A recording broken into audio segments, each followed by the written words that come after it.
Do you have a hard time standing out from other coaches on social media? And do you want to position yourself better in the coaching industry so you can attract higher level clients? Well, the answer is yes and yes, then you are in the right place. And there are only 3 ways to do so. So in this episode, I'm going to share with you my preferred method of standing out. And P.S., it's the same method that got me over 4,400 clients in the span of 8 years in health coaching.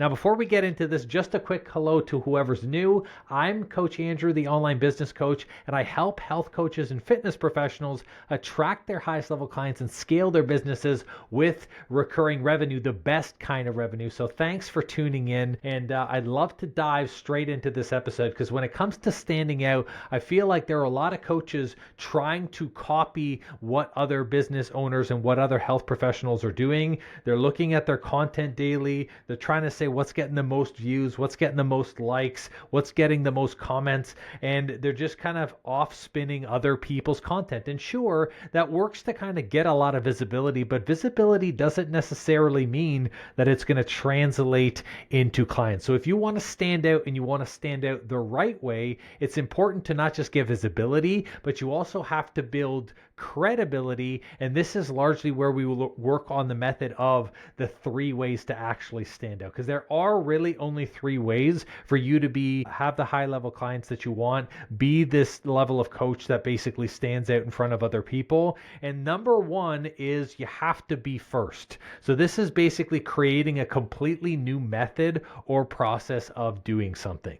Being the first person to create a method, typically that's something that's really rare. You have to be almost like a leader in your space. So for example, the people who created the first Reiki healing, the people who created the first keto diet, they did something that no one else had ever done before. They created a completely new method and process that made someone say, I've never seen anything like this. Being first is something that's very, very powerful, because when you are first leading in the space of a coach, you really get to dictate the process, the system, the outcome, the price point, because people want what they have never seen before. If you think about that kind of caveman who first created fire, when he or she showed, I have no idea who created fire actually, but when whatever this cave person went and actually created fire, everyone looked at it and was like, whoa, this is something we absolutely have to have. And so being first comes with the benefit of you are the original thought leader. It's very easy for you to show up in the online space with this, because all you have to do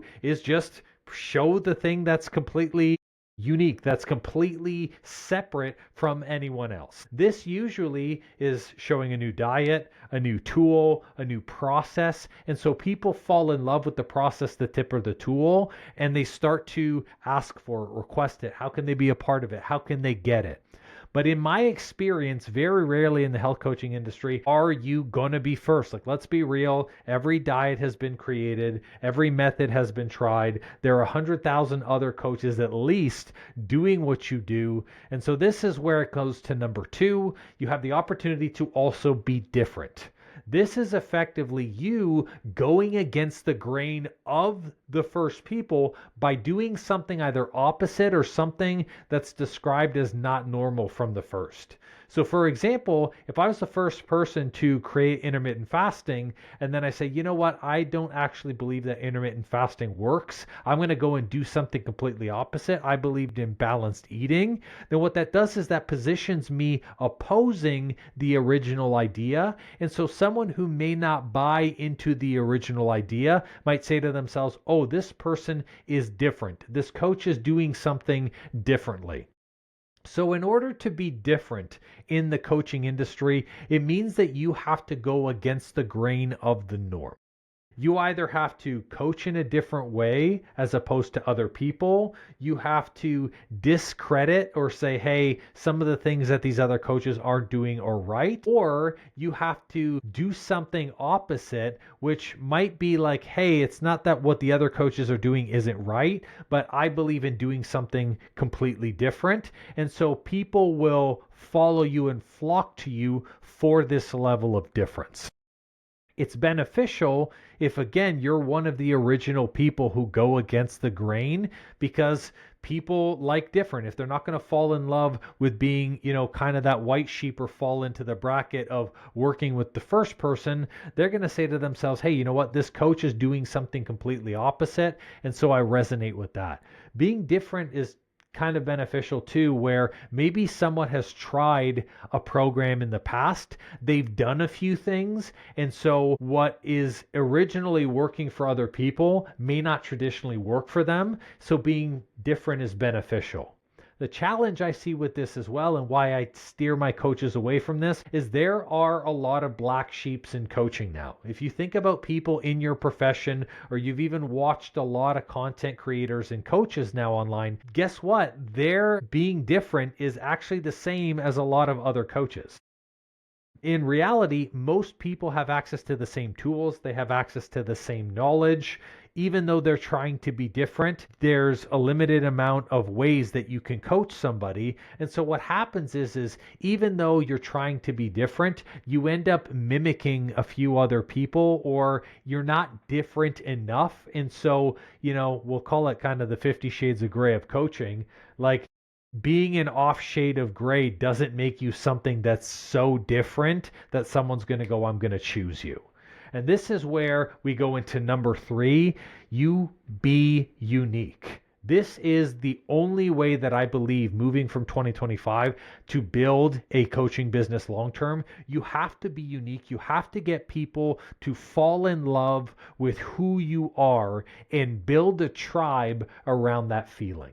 The reason why this is so important is because now, if you're not the person who's created a new tool or created a new process, if being different isn't enough because so many people are different already, this is where you completely train your audience to not fall in love with the tool, to not fall in love with the specific thing or the meal plan or the way that you're coaching them, but instead building a tribe around the feeling.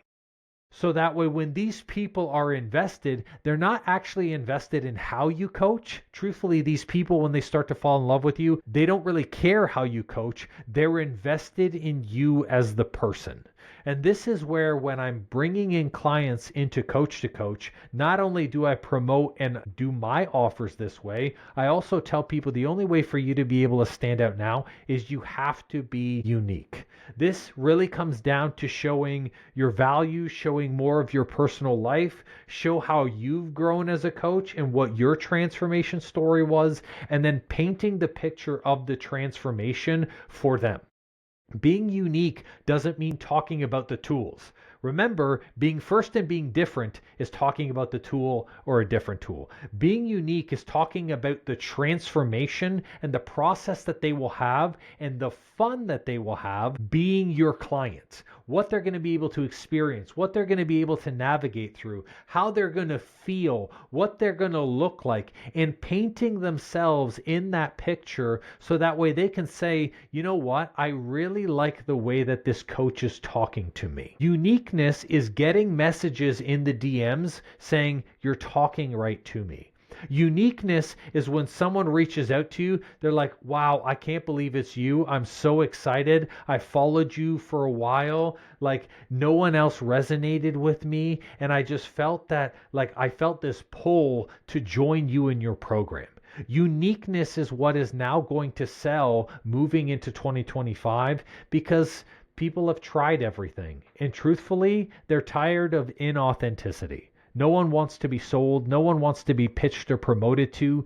People want to know that you're unique, that you care about them, that they're not a number. And so this is where you need to lean into your uniqueness. What do you do differently? What are your hobbies? How do you operate? What do you value? What is their transformation process like? Those things are the important things that your highest level clients care about. And you know that you're doing this right. You know that you're being unique when your social media doesn't look like anyone else's. So if you were to follow at Coach Andrew Costa on Instagram, my feed does not look like anyone else's feed. It's got planes, it's got goats, but when you look at it, you'll understand that there's a theme. There's a theme of being different, of showing up as your authentic self. There's a theme of quality. There's a theme of consistency. So looking at it, it's a purposeful theme, but it's unique. Versus if you were to go to tons of the other business coaches that you see, it's probably all talking head and it's the same style over and over again. I'm not saying that every single piece of content has to be this crazy outlandish thing. What I'm saying though is when your ideal client goes onto your social media, TikTok, Instagram, whatever it is, YouTube, they should be able to look at your content, watch 2 to 3 things and go, I understand what is different about this person. If they can't, then you're not showing your uniqueness. So those are the 3 ways that you stand out. You're either first, which means you have to create a completely new method or process of doing something. You have to be different, which means that you've got to go against the grain of people who have a new method, or you be unique. Very, very rarely will you find this like amazing unicorn of a coach, and I even say this with my eyes up, that are like they're first, they're different, and they're unique at the same time. But really that doesn't happen. It's really hard to be first in the industry of coaching, and truthfully, we're not here to reinvent tools. The tools work and they're very effective for a reason. What's most important is coaching is that your clients feel so connected to you, that they feel so drawn to who you are, and that they actually like you enough to be like, hey, I can see myself sharing personally with this person. I can see myself showing up to the call just as I am. I don't have to build up energy or build up courage to talk with them, that it's just as easy as me talking to myself.